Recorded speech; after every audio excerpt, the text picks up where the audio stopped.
the financial hub of the world's largest democracy. This mega city of over 20 million people is home to the Bollywood movies, some of India's richest billionaires, and the largest sex industry in the whole of Asia.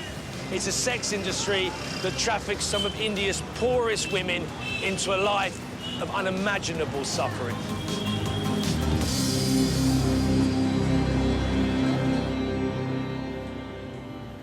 The scale of human trafficking in India is difficult to comprehend.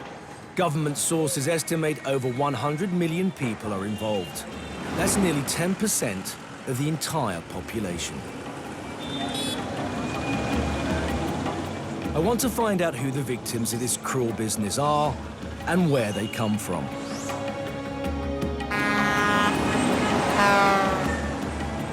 I'm heading into a red light district in Mumbai, where I'm told there are a large number of sex workers who have been trafficked against their will. On my way to meet a local journalist called Nandan Kenai. He's hopefully going to help us gain access into this highly secretive and highly illicit trade.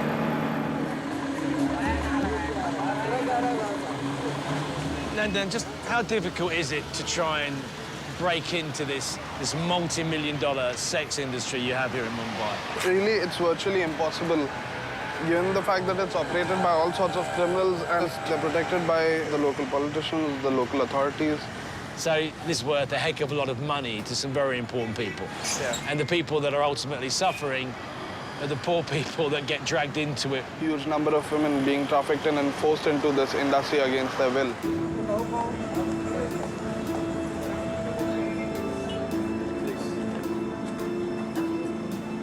Nandan leads me off the main road, and we head into Sonapur. It's one of the many red light districts of Mumbai, mainly aimed at the working class Indian client.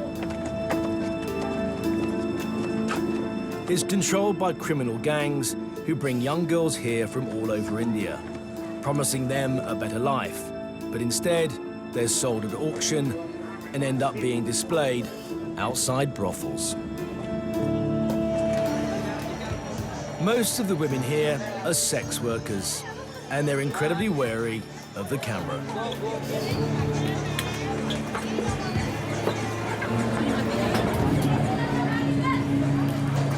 Prostitution is legal, but there's a large stigma attached to it. Consequently, even with Nandan's help, finding someone to talk to us isn't going to be easy. Is it family in here? Yeah, the family is in here. The girls, they really want to talk to us. They won't talk to us now. The girls want to talk to us. Will this lady talk to us? Do you want to speak to us? Yeah. Do you want to speak? She's on the phone. She's going away. Okay. Clearly, the younger girls, the ones that have been trafficked, they definitely don't want to be seen here. The younger ones. You won't go on camera, no? You won't talk to us, no? Okay, okay. But a lot of the older madams don't mind being on camera because, you know, they've been here, they're well established. Meenashki Amma was trafficked to Mumbai 35 years ago. Did you first come here, did you work, sex worker? Are you now a madam? Do you run a brothel? Do you run the girls now?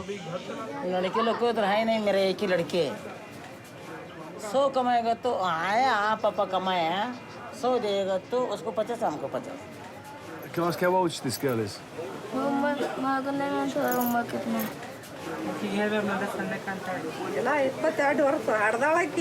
She doesn't look it. Does she know where she's from originally?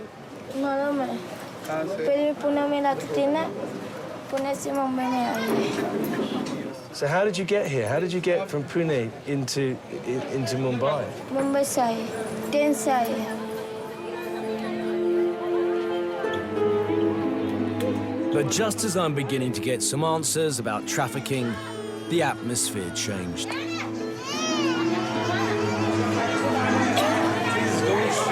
It was clear the pimps didn't want my questions answered, and the girls didn't want their business disturbed. Suddenly, out of nowhere, there was a stampede.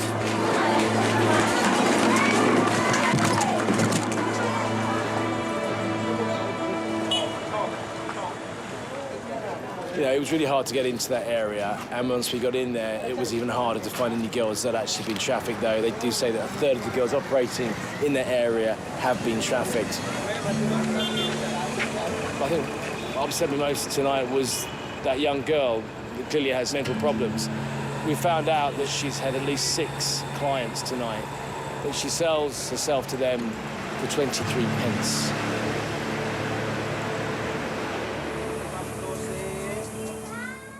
Lagos is a maze of waterways, and it's the perfect environment for pirates to hide.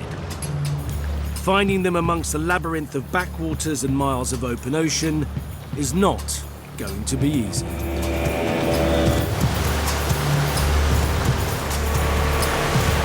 We have, however, just got a lead to someone who was one of their victims.